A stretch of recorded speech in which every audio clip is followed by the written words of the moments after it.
As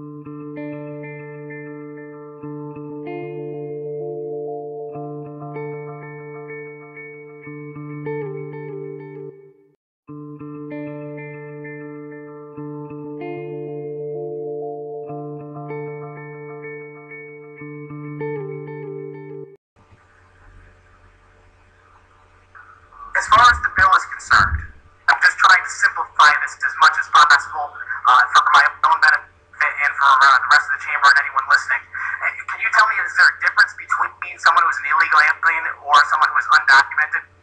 Through you, Madam Speaker. Representative Candelaria.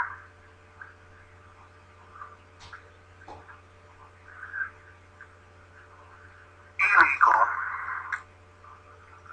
This is my understanding. I consider a person that's undocumented will be a child that was brought into the United States illegally by their parents without no fault of their own. They will be considered undocumented. Whereas the parent knowingly came into the country legally will be an illegal alien. Through you, MC. Representative Sampson. Thank you, Madam Speaker. And I thank the gentleman for his answers. Let me just follow up one last time. And I have a great deal of respect for the varying use of some of the language here. But for the purposes of the law, it seems to me from your response that there is no difference between illegal or undocumented. This is the same thing. We're talking about those folks that are in this country illegally. Representative Candelaria. Is how you interpret it, through you, Madam Speaker. The children that came with their parents came with no illegal intent.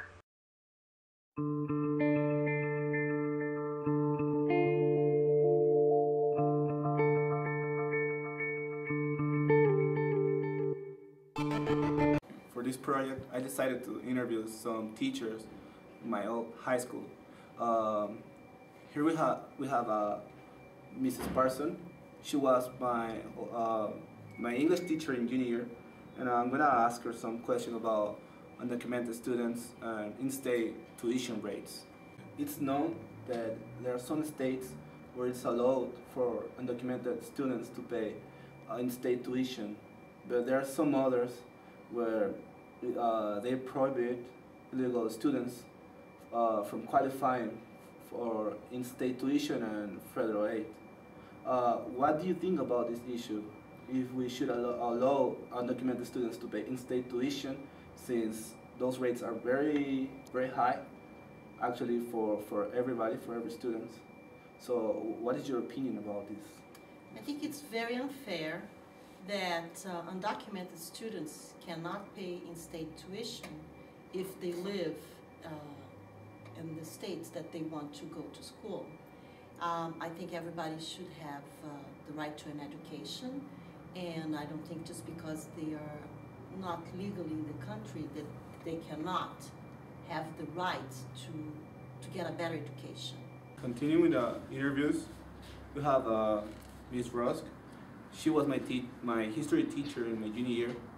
I'm gonna ask her what does she think about this issue. Okay, Ms. There's a controversy between those arguments who are against students, legal students who pay in-state tuition. Actually, in some states, they are not allowed to do so. One of those states is Arizona. What do you think about this case? I'm disappointed in our state. I feel that absolutely students should have access to a college education, especially since and an affordable college education, especially if they've been in this country, and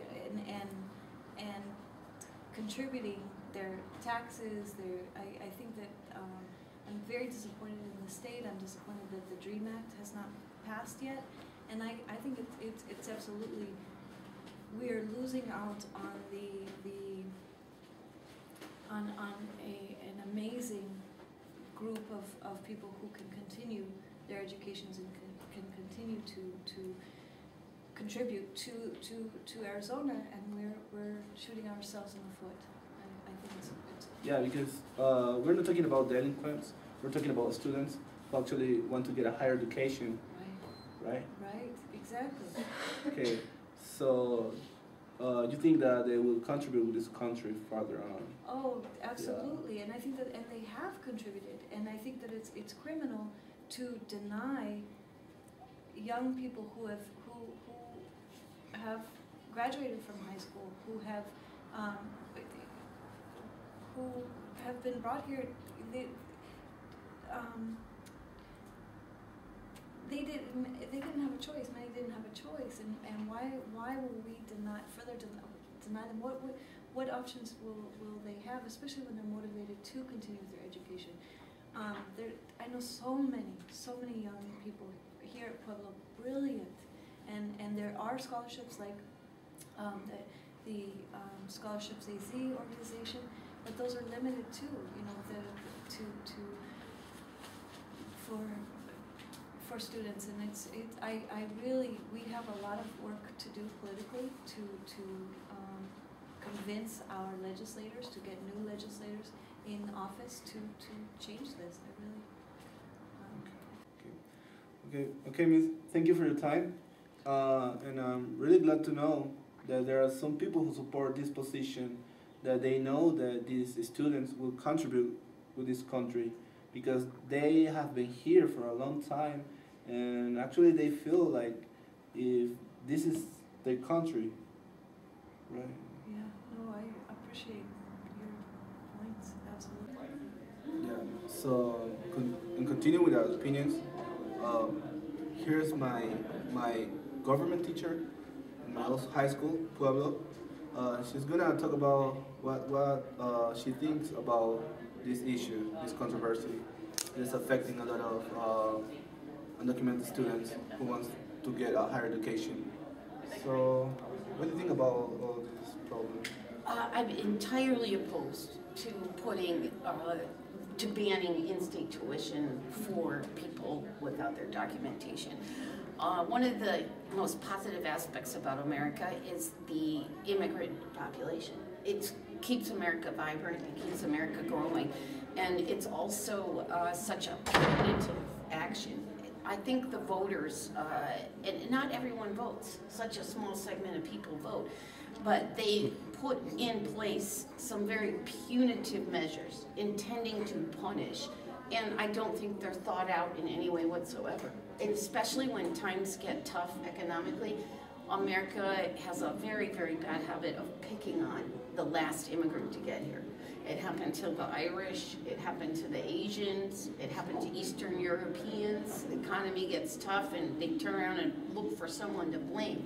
And I think that's very much what's happened with the Mexican population in the United States in the last 5 years or so. But it's the most difficult part of me working at Pueblo as teaching seniors is at the end of the year seeing kids that are so talented and have so much to give to the United States being told you can't go to school. It breaks my heart every year. I think it's a crime and it's a sin to cut off a young person's potential like that. Okay, thank you for your time, Ms. Wallace. Yeah. I'm really glad to know that there's teachers and students who support my position, that they know that these students will contribute to the country. I think really anyone who doesn't agree with you is coming at the issue from a position of ignorance. I think they haven't thought the issue out, they haven't thought it through. They react with hatred sometimes and ignorance. But I think if you educate people on the topic, I really do think it may take a few years, but it will change. Okay. Good. Thank you for your time. You're welcome. Okay, bye. Okay, Thank you. bye. Bye. So glad to see you.